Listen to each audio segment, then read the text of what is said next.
bem-vindos a mais um episódio do Sex and the Flix, podcast que discute comportamento, relacionamento, psicologia, filmes, séries, enfim, tudo que a gente gosta de falar.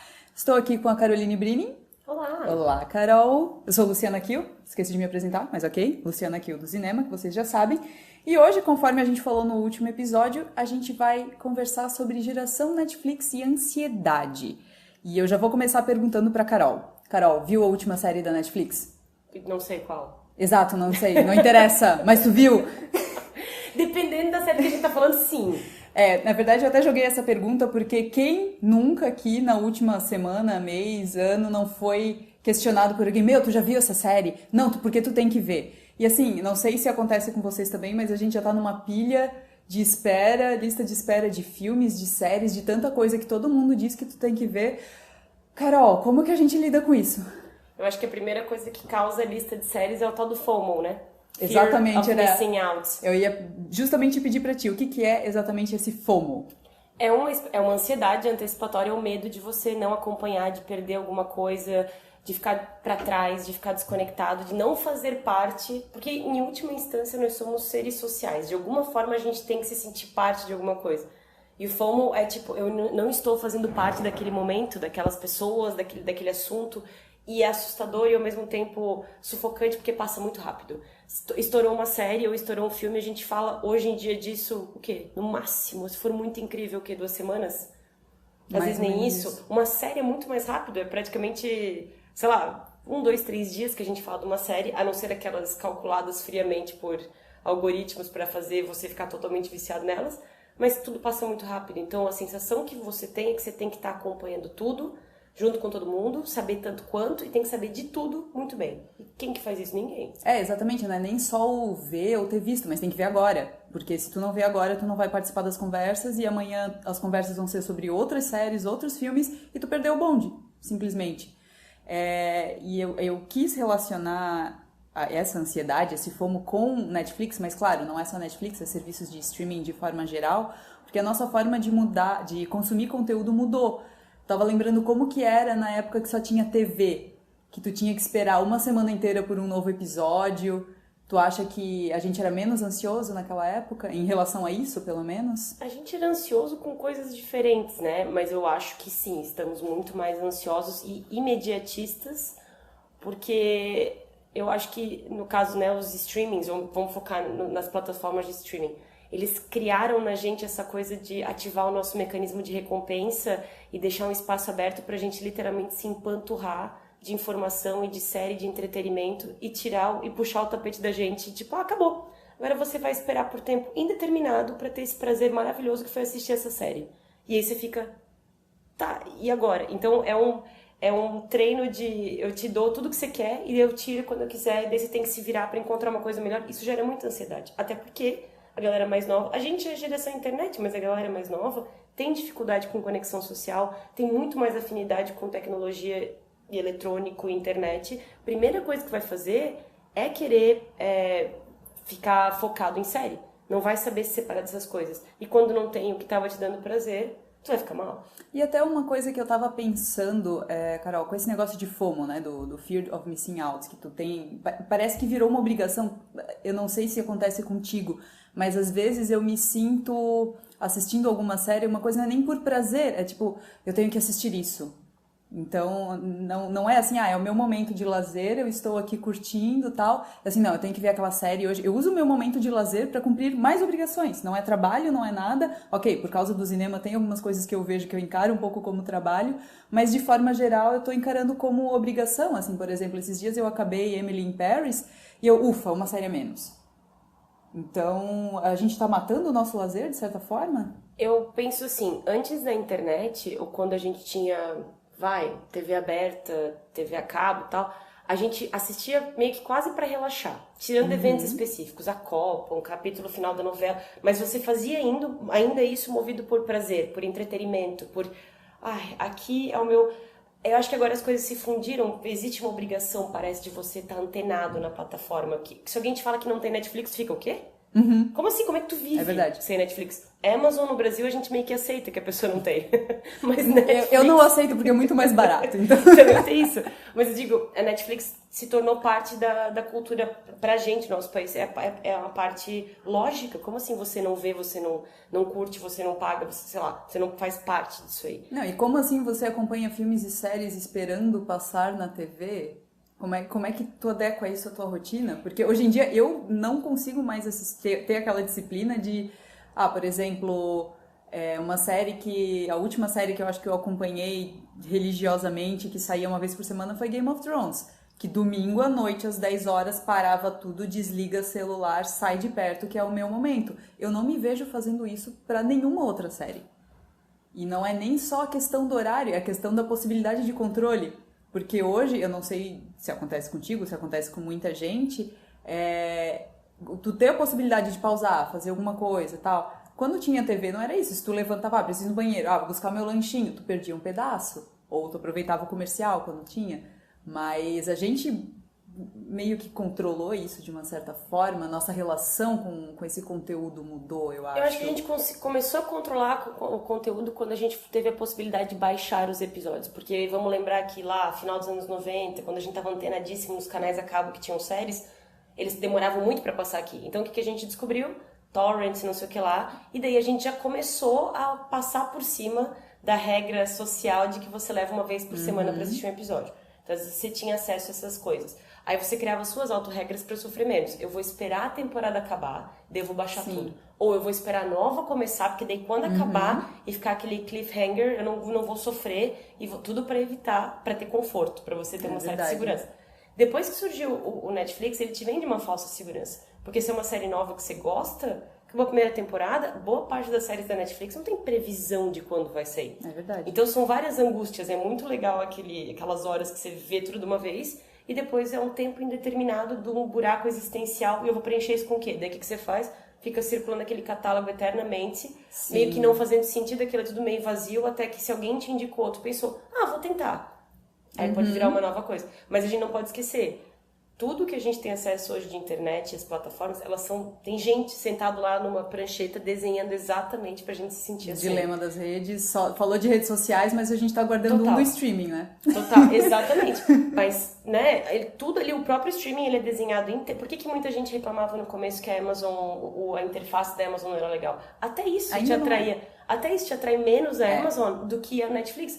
Tudo no Netflix é feito pra tu curtir até ficar ali folheando o catálogo. É verdade. Então, e às vezes tu entra num vortex, né? Num looping que tu ficou a noite inteira procurando algo pra assistir e tu não escolheu nada. Tu acha que isso tem um pouco, não sei se talvez relação com o FOMO, mas aquele negócio de que quanto mais possibilidades de escolha a gente tem, mais infeliz a gente é?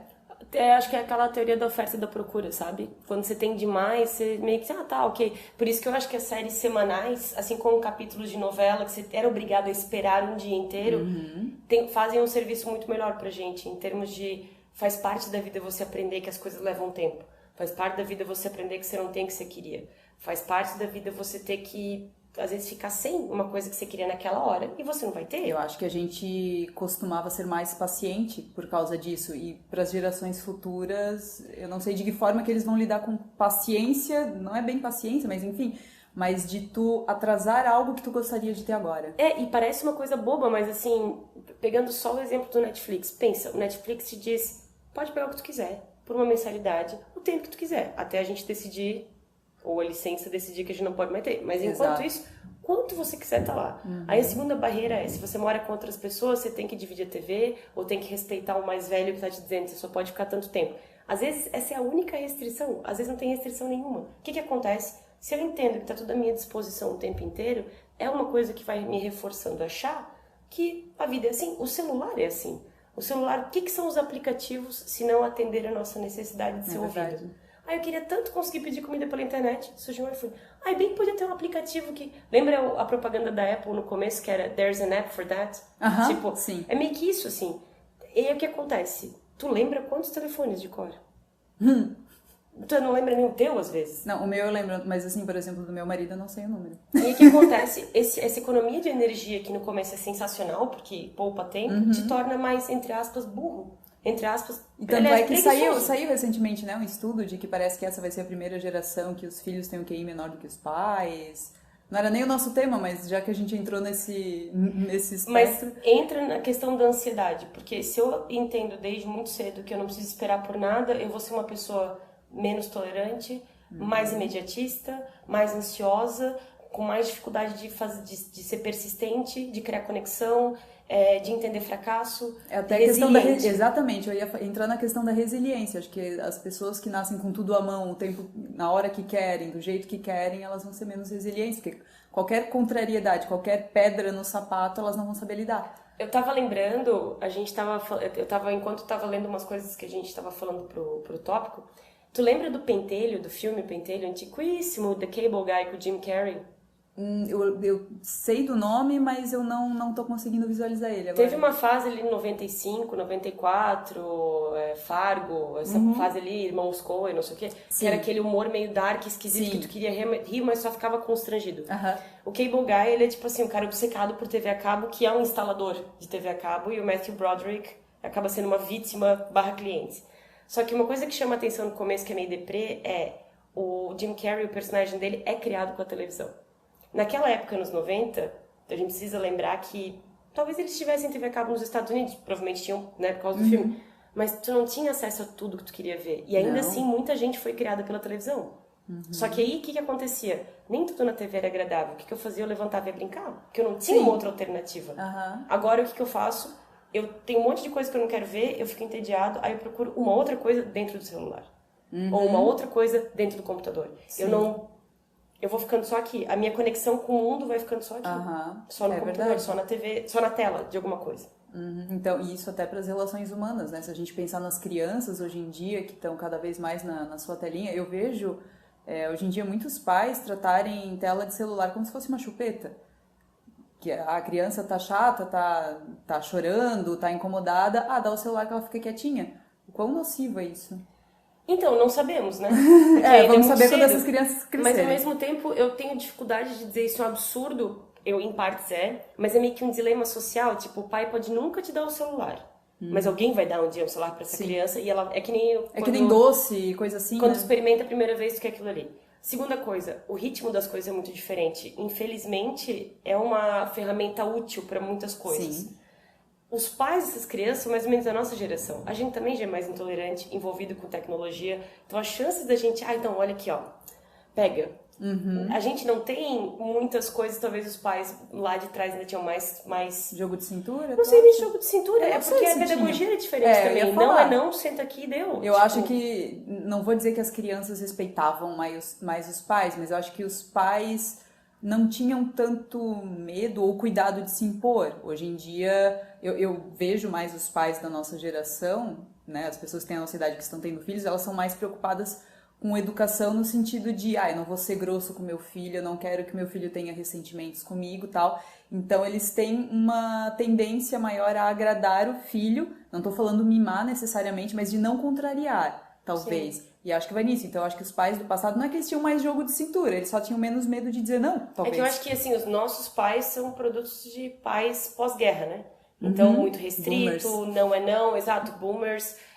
tem que trabalhar né, tem valores muito claros e muito 880. A criança não tem muito espaço para falar, mesmo você adolescente, não tem muito espaço para ficar argumentando. E hoje em dia o mundo já gira um pouco mais em torno e das meio gerações. E geralmente pula geração, né? Uma geração extremamente strict, extremamente rígida, a outra fica de boa com um monte de coisa. Aí a outra vem e é muito rígida, a outra... Então, os filhos dos nossos amigos vão ser pais tiranos? Não sei. Não sei. Pode ser que a profecia não se comprove, né? Essa vez, porque a internet mudou tudo. Exato, né? Mudou a equação. Tanto que, voltando ao assunto da ansiedade, eu tava lendo umas coisas que me chamaram muito a atenção. Tipo, o problema não é em si a tecnologia, o problema é você fazer tudo sozinho com essa tecnologia. Porque é muito mais saudável ficar 3, 4, 5 horas maratonando com alguém, e a gente bate papo, conversa, interage, do que eu ficar sozinho ali, na tua isolado, alimentando comportamentos antissociais, de desconexão com outras pessoas, e meio que de um jeito muito maluco, porque o nosso cérebro não está educado para TV. A gente vê os personagens como pessoas que a gente conhece.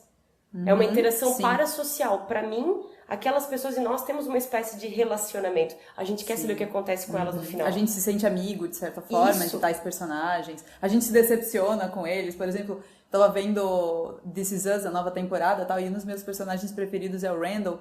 E ele falou com a Kate de uma forma que eu não achei legal. Daí eu assim, Randall, mas pra quê? Que desnecessário. As nossas reações, né? Meu, que babaca, por que ele fez isso? Tipo, ou quando você vê um reality show que você escolhe pra quem torcer, você se sente parte do grupo. É como se você tivesse sentado lá. E se ele não ganha, tu se sente traído, roubado? Evolutivamente, nosso cérebro não acompanhou pra entender televisão como algo alheio. A gente se relaciona com aquelas mas daí eu vou dizer que isso não é mal da nossa geração. Não, porque isso é novela normal. Tinha gente que batia nos atores na rua. E até ainda hoje. E até assim, do comportamento antissocial que tu falasse, que porque eu tô vendo, eu não me relaciono. Isso realmente não é exclusividade nossa, porque a minha avó, ela é aquela pessoa que se ela vai num aniversário alguma coisa e deu a hora da novela, ela vai sair, ela vai procurar uma televisão, ela vai ver a novela inteira e ela só vai dar o Lar da Graça depois. Então, assim, comportamento antissocial já existia ali também, de certa também forma. Já uma identificação muito forte com o plot da novela, porque ela tem que saber o que vai acontecer. Claro. Porque, de verdade, a TV pra gente é uma janela, é como se a gente tivesse show de Truman, assim, né? A gente tá lá acompanhando e querendo opinar e dizer, não, faz isso, faz isso. O que as pessoas fazem no filme de terror, a reação? Não vai por ali, Que gente burra! Como se a gente pudesse gritar e dizer, me escuta, não vai, não entra naquela porta. E eu imagino que muita gente ouvindo o podcast talvez tenha essa sensação, né? Porque eles estão só ouvindo e às vezes a gente pode falar alguma besteira aqui e pensar, mas o nome desse filme é esse, não é bem esse. Então... Nada a ver esse comentário aí, né? Exatamente. Essa informação. Mas enfim, a gente tinha comentado ali, tu chegasse a falar dos torrents da época que o pessoal começou a baixar. Não apoiamos a pirataria. Não, fato. Mas enfim, né? Não é apologia à pirataria. Mas eu vou comentar contigo que eu era bem disciplinada quanto às séries que estreavam fora e vinham pra cá, até que eu levei uma rasteira muito feia com esse negócio de sair primeiro nos Estados Unidos e depois aqui. Eu lembro que eu tava assistindo Dexter no auge da 4ª temporada, que é a melhor de todas, e eu acompanhava quando estreava na Fox ou no FX, não lembro, era um dos dois.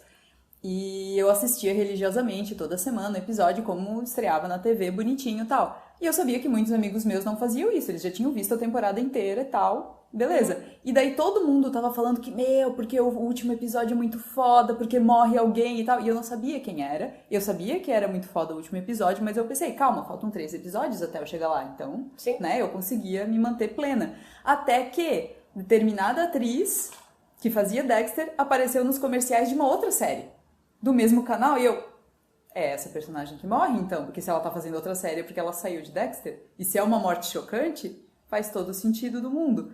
Então, assim, pra quem assistiu a Dexter, né, vai tá pra voltar agora em 2021, vocês sabem muito bem de quem que eu tô falando, e isso pra mim virou a chave de, assim, eu não vou mais ser trouxa de esperar, porque eu tô levando spoiler. Tu acha que esse FOMO que a gente tem também de ter que ver tudo no mesmo tempo que tá todo mundo assistindo, é um pouco de medo de levar spoiler? Pode ser para algumas pessoas que tem gente que leva muito a sério. Eu lembro o Game of Thrones é uma série que eu comecei a ver por pressão de vocês, assim, porque eu olhava e pensava, cara, a gente já vai falar sobre eu não selo de entendo, aprovação. cara, tipo, eu não consegui. Aí eu pensei, não, eu vou assistir, né? Eu toda bonitinha, fui lá e paguei HBO. Vou assistindo, vou assistir tudo, tá. Até que eu fui gostando. Aí começou aquela coisa que vocês contaram do fanservice, ali pela 6ª temporada, eu acho que foi. Acho que foi. Que daí ficou tudo assim, tudo que todo mundo queria ver. Quando foi além dos livros, começou a desandar, deixou na mão dos produtores lá, não deu certo. E aí eu olhei e falei, tá, mas eu ainda assim... E daí eu lembro que no bar que a gente vai, até tinha domingos à noite, a galera ia lá pra assistir, tipo, viewing party, assim. E isso eu sou contra, porque Game of Thrones pra mim era um negócio tão sagrado que não podia dar um pio do meu lado. Assim, e complicado, tipo, tinha coisas que tinha que prestar atenção, porque era literalmente um jogo de xadrez em alguns episódios, assim. Tinham coisas que aconteciam e tu, peraí. Quando eu conheci o meu marido, né, as primeiras conversas que a gente teve era eu explicando pra ele a diferença entre o Roose Bolton e o Stannis. Então, porque são 2 atores parecidos e ele não tinha acompanhado tudo e eu super fã, empolgada. Não, mas como assim tu confunde os dois? Eles são muito diferentes. E fisicamente eles não são. Sim, então. E aí, mas por quê? Porque daí quando vem alguém de fora que não participa, tu se sente na obrigação até de defender aqueles personagens. É verdade. Se É uma religião. É quase isso, porque tu defende como se aquilo tivesse um valor real, assim, aqui a pessoa, aquela situação está acontecendo ali, tipo, como é que chamava o lugar lá dos... Westeros? Onde é que morava o menino que todo mundo gostava, o Jon Snow? Eu não gostava na muralha do Jon Snow, lá? Na muralha. Então, mas não era todo a mundo, muralha logo ali, ó, Garcia, tipo, a gente pensa que é super relatable, assim. E aí as pessoas, e aí a primeira coisa que eu senti foi, tá bom, eu vou ver, porque eu me sentia de fora. Tipo, a gente tá conversando, daqui a pouco rolava uma piada interna, ou começava a ser discutido o episódio, pensava... E graças a Deus, 2020, as coisas que passam na HBO agora passam aqui, né? Uma semana de delay Go, e tal. Não, HBO Go acho que estreia até no mesmo dia. Então, e daí, beleza, comecei a assistir, e daí eu fiquei, tá, eu não tô entendendo esse negócio, mas eu assisti muito mais, porque eu tava me sentindo mal de ficar fora, sozinha né? na conversa, do que efetivamente porque, meu Deus, eu não posso parar de ver. Tipo... E até tem algumas séries que eu acho que tem mais esse negócio de que, meu Deus, tu tem que ver, ou porque elas são muito groundbreaking quando elas saem, ou porque elas criam algo que não existia antes. Eu lembro que uma das primeiras que eu me senti cobrada pra ver, mas que eu não vi até pouco tempo atrás, foi Lost. Lost, sim, quando passava, todo mundo falava de Lost. Meu ex-namorado na época, meu Deus, tu tem que ver, porque não sei o quê. E nas primeiras temporadas... Era bom. Era uma gincana, assim, pô, tu queria ver. Eles faziam uns cliffhangers muito bons. Que ficaram lá, né, todos. O urso que ninguém sabe a fumaça, ficou tudo lá, o cliffhanger. Ninguém sabe.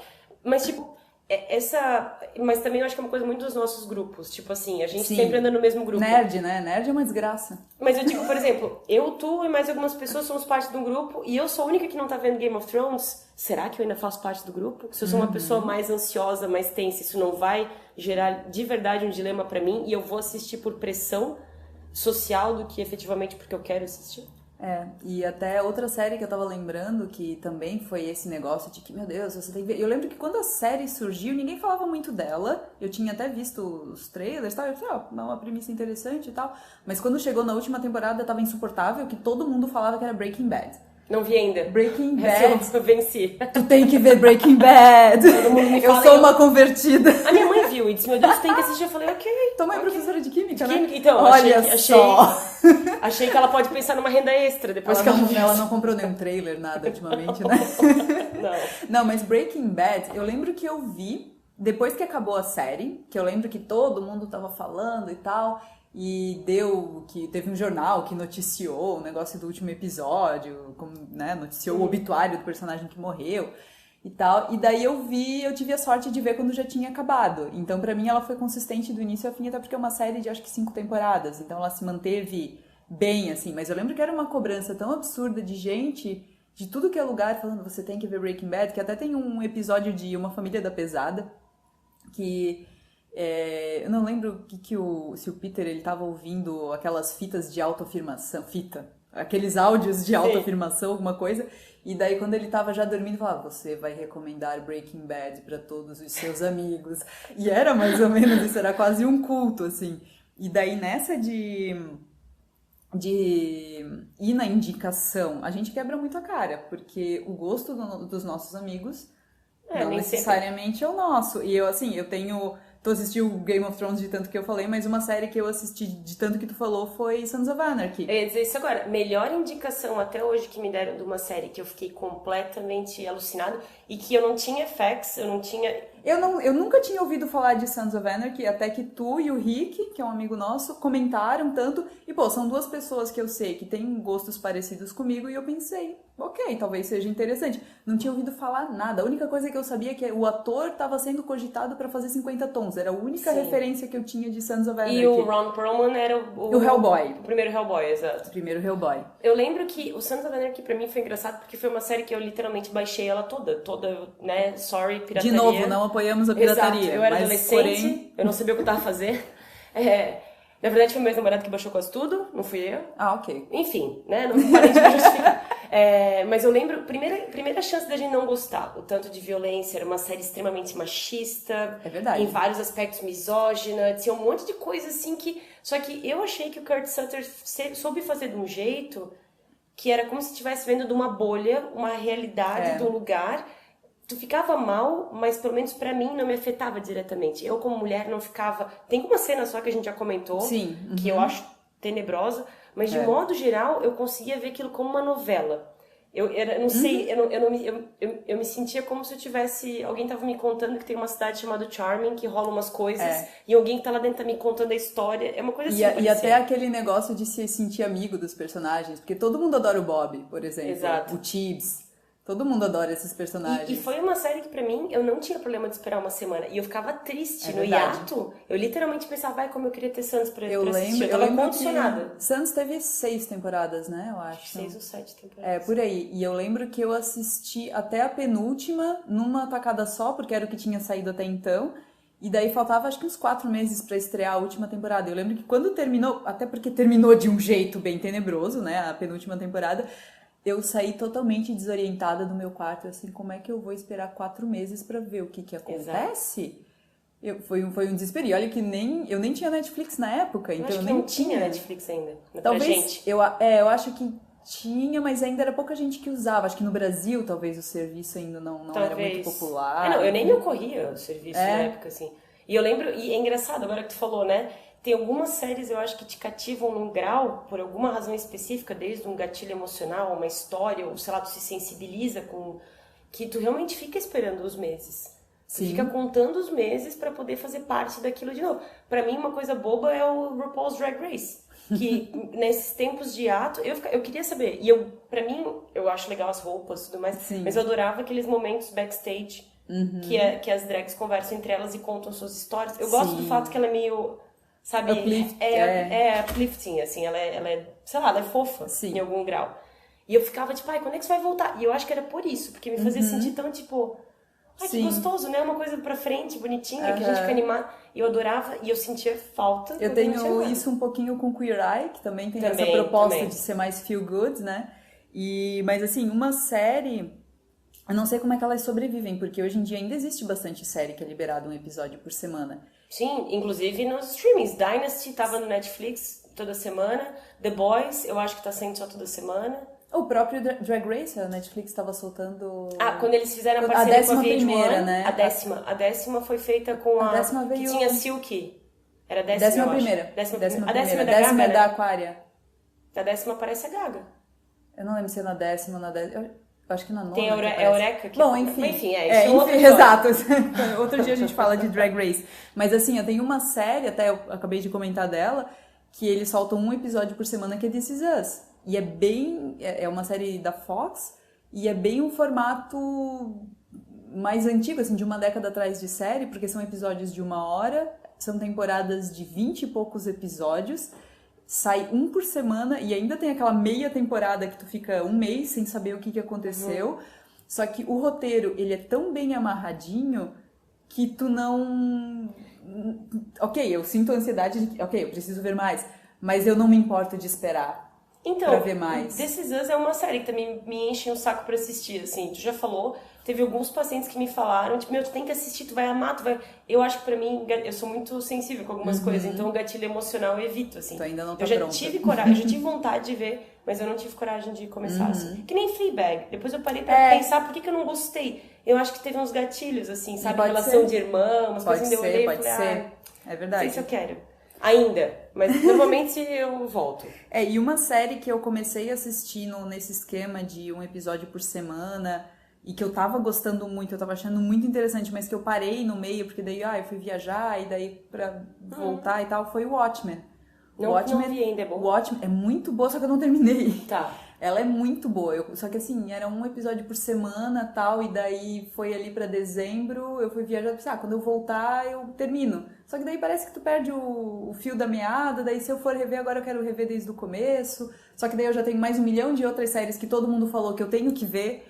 Sim. E então é uma fila, é uma batalha que tu nunca ganha, na verdade, né? Uma hidra de Lerna, tu corta uma cabeça... É uma eterna pia de louça. Exatamente. Tu lavou um prato, aparece 2 bacias.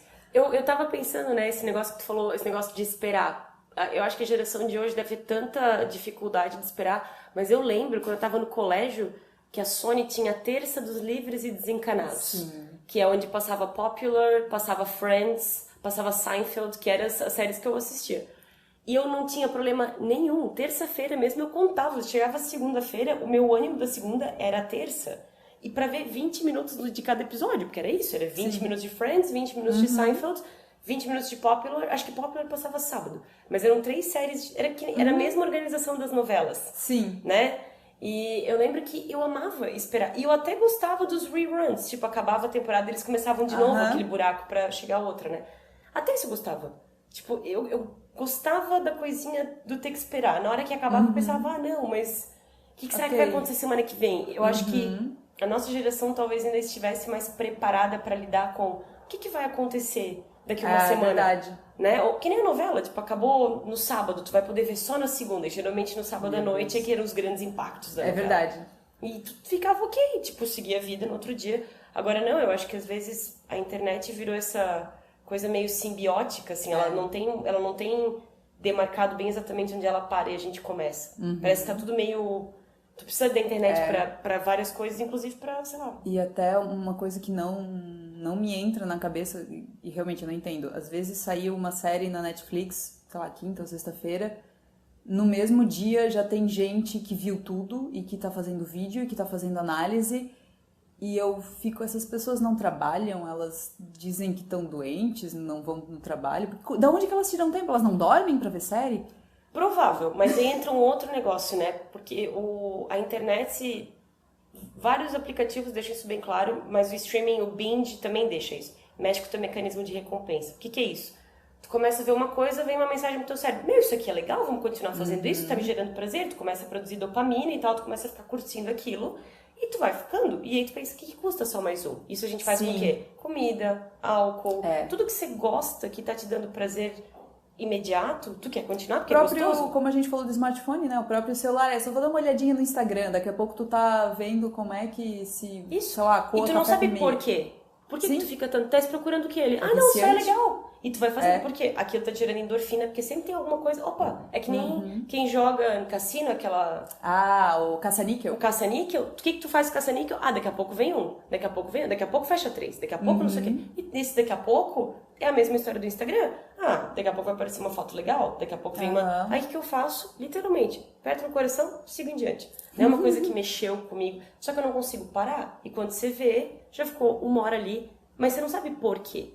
A série é a mesma coisa. No começo, teu cérebro te fala, ah, só mais um, o que tem? Daqui a pouco, ele nem te fala mais Daqui nada. a pouco é 6 horas da manhã e tu, meu Deus, eu tenho que acordar daqui a 1 hora. Porque a produção de dopamina não discrimina o prazer. Tipo, ela não fala, olha, é muito legal, mas a gente precisa dormir, hein? Não, pô, vou ficar aqui mais um pouco, o que custa mais um episódio? E às vezes até os próprios cliffhangers das séries fazem algo assim. Eu sei que com This Is Us, às vezes aconteceu as primeiras temporadas, que eu assisto com meu marido, assim, e daí a gente, não, vamos ver só um episódio hoje. A gente via 3, 4, porque terminava de um jeito que... Não dá pra ir dormir sem saber isso. Mas o Sons of Anarchy pra mim foi assim. Sim, era Weeds, assim também. Não sei se eu não cheguei a assistir. É da mesma criadora do Orange is the New Black. Eu não curtia tanto Orange is the New Black, mas Weeds eu gostava. E cada vez que acabava a temporada era um negócio assim, não pode acabar assim. Eu não posso passar 3 meses com esse peso de não saber o que vai acontecer. E até uma coisa que eu queria comentar contigo, Carol, não sei, não é do FOMO daí, acho que, mas é outra coisa que talvez esteja relacionada à ansiedade ou só à nossa capacidade de concentração que está cada vez mais comprometida. Não sei se tu já reparou, mas comigo é assim, se eu vou ver uma série nova ou um filme novo, a primeira coisa que eu vejo, claro, primeiro eu vejo nota no IMDb, né, se é algo que vale a pena o meu investimento, mas eu vejo o tempo. Filme de mais de 2 horas... Ah, essa série vai ser quantos episódios? São quantas temporadas? Eu começo a medir o meu investimento em algo novo. Como é que tu enxerga isso? A gente tem medo de se decepcionar, talvez? Ou de investir muito tempo e depois, não era aquilo tudo? Por exemplo, Emily in Paris. Era uma temporada de 10 episódios com 20 minutos cada. Quando eu olhei, ok, é um investimento de 20 minutos por dia, beleza, nem me importei que era ruim. Mas parece que se é uma série com... sei lá, 20 episódios na temporada e já tá na 6ª temporada e os episódios são de 1 hora, parece que tu fica, será que vale o investimento? Mas tu já parou pra pensar se às vezes não tem uma coisa com afinidade, tipo assim, tu não se importava que Game of Thrones era 1 hora e pouco cada episódio, se importava? Não, porque eu já tava envolvida. Então, às vezes eu acho que o fato de ter o cardápio ali, o catálogo, se tu tem acesso a ver, quanto tempo eu preciso, dá pra ver uma vez só, tu começa a fazer todo esse cálculo, mas eu acho que é resultado da vida que a gente vive. Porque eu acho que se a gente tá tranquilo... Por exemplo, pega uma baixa aí, Covid, que muitas pessoas ficaram muitos meses, inclusive paradas nem sem fazer nada. Nem só o fato de estar em casa, mas de tu não ter nenhuma opção de entretenimento fora, né? Aí, às vezes, tu não fica tão pilhado. Ah, 1 hora, tá, vamos ver qual é. Agora, se tu tá no ritmo, aí começou... Aí qualquer streaming escolhe ali a série que quer divulgar. Então aparece Emily in Paris e continua. Aí você vê a tantos por cento relevante, começa a aparecer reportagem. Eu vou assistir. Só que como não é, exemplo, uma atriz que você gosta, um assunto que te cativa, tu começa a ver a ficha técnica. Quanto tempo de vida eu tenho pra me preocupar com isso aqui? Agora tem coisas tipo assim, coisas longas, né? Quando eu vi os últimos filmes da Marvel, dos Avengers, eu sei que não é tua praia, mas é tanta ação que eu não sinto 4 horas. Quando foi o Endgame, eu não senti nada. E eu adorei, porque era o tempo inteiro. Pra mim, que sou hiperativa, eu ficava assim, ó, eu não sentia... Voou. Não, mas pra mim, o que me pega nos filmes da Marvel é repetição de roteiro. Pra mim é sempre a mesma história, na verdade. Eu lembro que quando eu fui assistir Era de Ultron, que é o segundo, acho, Vingadores, é um filme barulhento, cheio de ação, eles quebram tudo e tal. Eu acho que eu dormi no cinema. Porque não era uma história que me envolvia, assim. E tem filmes que, às vezes, eles te pegam de um jeito que tu realmente não vê aquelas 2 horas passarem. Não é o caso de O Irlandês. Ai, que tem quase 4 horas, né? Quase 4 temporadas, quer dizer. Exatamente. Meu Deus do céu. E esse filme, eu lembro que eu vi, claro, é o Scorsese, é o Joey Pesci, é o Al Pacino, é o De Niro, tudo no mesmo filme. Eu adoro filme de máfia. Só que são quase 4 horas. Sim, eu lembro que eu assisti na manhã que estreou, porque eu queria escrever a crítica e sair na frente. Claro, eu nunca consigo sair na frente, né? Mas eu quero tentar. Eu queria fazer no mesmo dia. E eu lembro que eu acordei, sei lá, 6 da manhã e fui ver, assim. Eu tinha me organizado, eu separei amanhã. Foi dormir ansiosíssima e não vejo a hora de acordar amanhã. Não, e eu nem fiquei brava, porque eu acordei com insônia às 4 da manhã. Eu pensei, já deve estar. E não tava. Estreou só às 6. Eu tive que esperar 2 horas ainda. Ficava dando refresh, assim. Mas eu lembro que foi um investimento de quase 4 horas, porque era com diretores e atores que eu sei que eu gosto, e também porque eu tinha uma necessidade que era de escrever sobre aquilo ali. Então hoje, às vezes, eu me pego assistindo coisas que eu sei que não vão ser boas, mas é muito assim, como eu já falei que a gente vai citar Sex and the City em todos os episódios, mas tem um episódio que a Carrie fala, se você vê um aviso que diz cobra de 2 cabeças, tu vai parar pra ver, sabe? Sim. Então, assim, o Emily in Paris foi mais ou menos isso. Era uma série do Darren Star, que é um dos criadores de Sex and the City, e eu não acreditava que ia ser uma série boa, achei que ia ser muito clichê e tal, eu vou ver de perto esse bicho, pelo menos. Sim. E conseguiu ser pior do que eu imaginava, no final das contas, né? Foi bem aquele caso de nossas expectativas já eram baixas, mas... Mas o Irishman é uma versão mais de um nicho diferente dos Vingadores, porque eles juntaram os melhores atores daquele nicho com o melhor diretor, que teve acesso a tudo que ele queria. Então todos os efeitos especiais que ele queria usar, ele usou. Foi uma espécie de Liga da Justiça da Máfia, assim. Tipo isso, que era muito claramente só pra agradar... Todo mundo tava ali, devia estar se divertindo um monte. Porque tinha horas que eu pensava, sério que nós estamos nessa cena do carro já há horas? E aí cortava pra uma coisa meio... Eu ainda falei... Tinha muito... Não era flashback, mas é que não era uma linha... Eu pensava, senhor, eu quero gostar. Eu me sentia mal de não gostar. Porque eu achava, né, Scorsese... Ele é um filme bom, mas ele podia ser menos. Ele é um filme denso. Ele é excessivo. Ele, se fosse uma minissérie, talvez... Aí a gente parece que precisa ter um conteúdo mais fragmentado hoje em dia. Você não percebe isso? Sim, tem um filme francês que chama Invasões Bárbaras, que é um grupo de amigos que eu acho que passam o fim de semana numa casa e tal. Ele tem o mesmo grau de densidade do Irishman. É menos horas, só que parece... Que nem aquele Me Chame Pelo Meu... Call Me By My Name. Me Chame Pelo Seu Nome. É a mesma coisa. Essa mesma pira de cenas extensas. E aí, uma pegada mais europeia. Uma pegada europeia. Não é ruim, só que ele é um filme que exige um outro momento que você tem que estar. Eu sinto isso com Mad Men, por exemplo. Mad Men é uma série que eu vi por cobranças diferentes, assim, ninguém chegou pra mim e falou, tu tem que ver Mad Men. Mas eu via Mad Men ganhando prêmios, eu via alguns amigos da minha área falando assim, poxa, que diálogos, que assim, ninguém chegou pra mim e falou, tu tem que assistir, mas eu me interessei por isso. E Mad Men eu vejo dessa forma, é uma série que ela é muito boa, é uma das minhas preferidas, mas tu tem que estar ali no momento, tu não pode estar assistindo com o celular na mão. E eu vou te confessar que pra mim foi uma série que eu adoraria fazer binging, assim, tudo naquela série me atraía, assim, os diálogos, as roupas, as loucuras lá, né, dos plots, as tramas, eu achei animal, assim, só que talvez tivesse gente que ia me dizer, meu, Carol, como tu aguentou tanto tempo? Porque exatamente. é muito pesado, É muito pesado, enrolado. os diálogos são muito bons, mas tu tem que estar assistindo. Tanto é que eu já me peguei assistindo episódios de Mad Men, que ou eu me distraí, ou eu tava com um pouco de sono, e eu pausei e disse, não, eu tenho que ver do começo, porque eu não estou apreciando esse episódio do jeito que ele merece. Então acontece isso. E daí eu ia falar dessa cobrança toda que a gente tem, porque tu tem que assistir e tal. Tu acha que a gente acaba gerando uma expectativa muito alta para algumas séries e filmes tá todo mundo comentando, tá no top 10 da Netflix, que eu acho que é outra cobrança que surgiu pra gente, porque se tá no top 10, como assim tu não viu ainda, né? Apesar de que Bob Esponja tá no top 10 agora, então... Eu acho que o maior exemplo disso foi Stranger Things. Pra mim, sabe? Não foi... Eu gostei da série, é uma graça. Ela é extremamente... Até onde me contaram, né? Ela foi calculada inteira pra ser nostálgica, baseada nas procuras das pessoas. Ela é total série de algoritmo, assim. Exato. Que é muito legal. Eu gostei. A galera mais nerd vai gostar mais ainda, porque tem muita referência e tal. Só que assim, eu olhei e falei... Tá, mas não era uma série que eu tava louca pra sentar e ver um atrás do outro. Não, quando eu terminei... O cliffhanger, eu fiquei pensando, meu Deus, eu quero ver a segunda. A segunda não foi legal. Não foi. E aí eu fiquei tipo, não sei se vou querer ver a terceira. A segunda foi um negócio assim, ela não foi ruim, mas parece que ela tentou tanto ser legal. É aquilo que tu fala da Miley Cyrus, parece que se esforçou tanto que ficou falso o negócio. Ficou muito... Cara, não precisa fazer tudo isso pra ser legal. Tu vê que não é essa pessoa se esforçando, assim, né? E foi a mesma coisa que eu senti. E eu acho que o Stranger Things foi isso. Aliás... Uma outra coisa que me lembra muito, nos anos 90, quando saiu Matrix, a hype era essa. Tu tem que ver. Tá, mas sobre o que é Matrix? Não, cara, tu tem que ver porque eu não sei consigo explicar.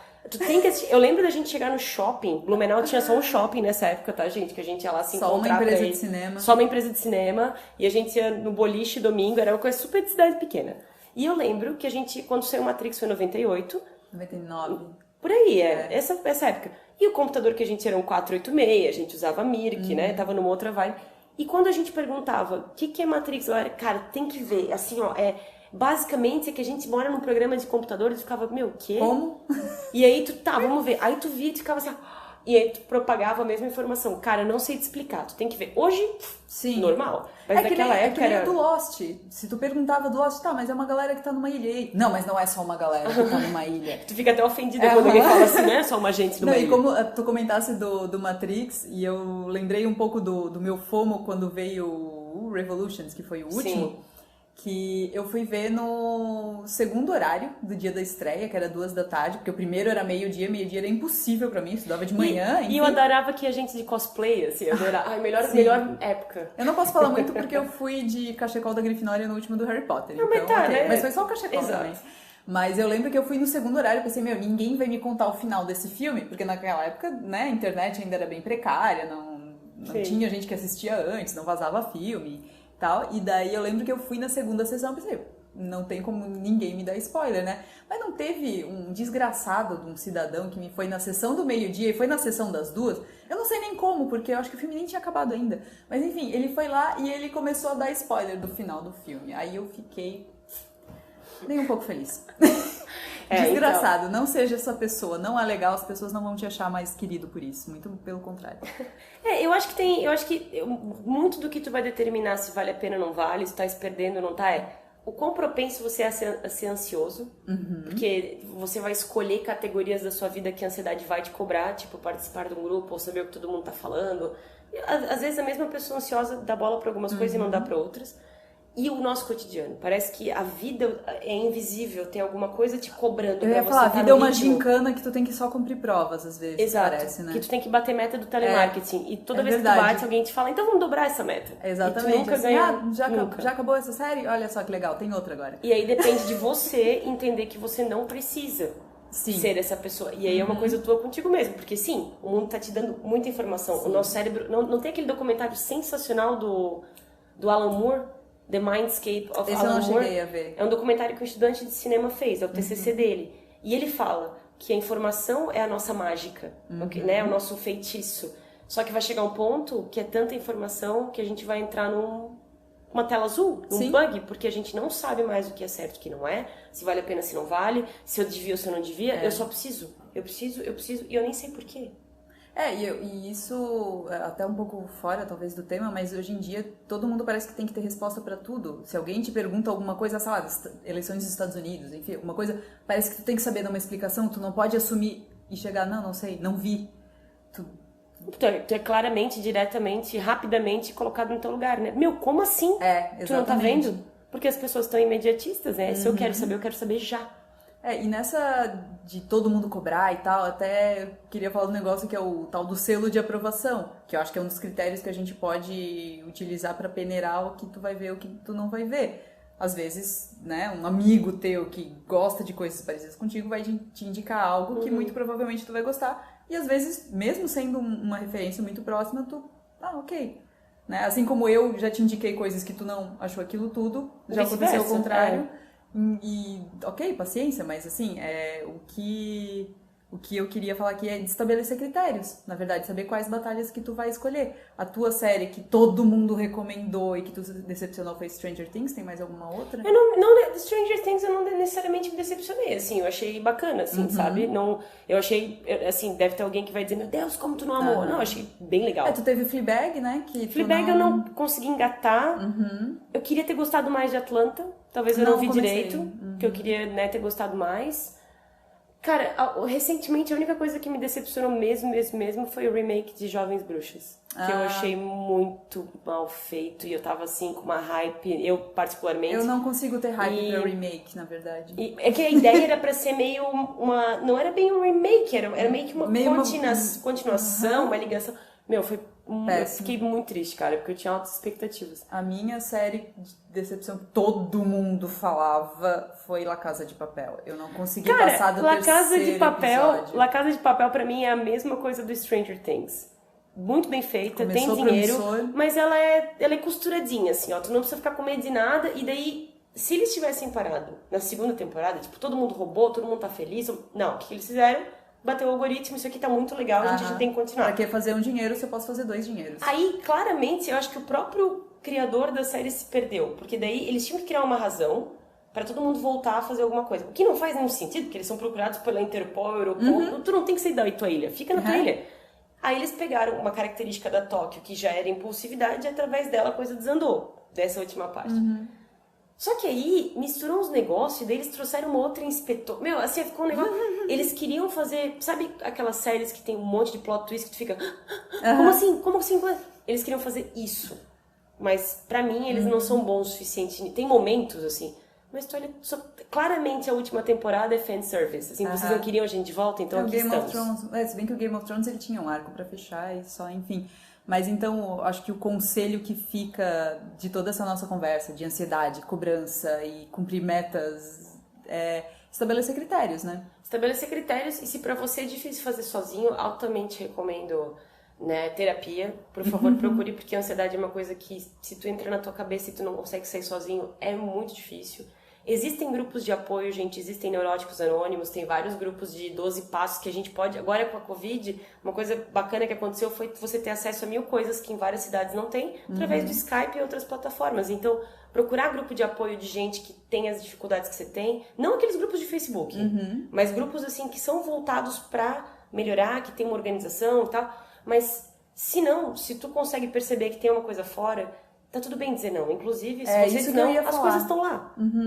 Nada vai sumir Aprender da noite a dizer pro dia. não, saber quais batalhas escolher e quais séries assistir. Exato. É isso aí. Então, ficamos por aqui. Hoje eu vou divulgar também o nosso Instagram, né? Que é o Sex and the Flix. Temos. Carol, tuas redes sociais?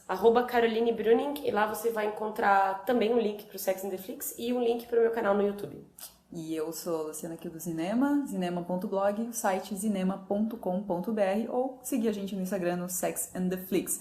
Então, por hoje a conversa fica por aqui. No próximo episódio a gente vai pro caminho totalmente oposto. A gente quer saber por que tá todo mundo revendo Friends e séries desse tipo. Por que será, Carol? Só no próximo episódio. Só no próximo episódio. A gente fica por aqui. Obrigada por ouvir. Até o próximo. Tchau!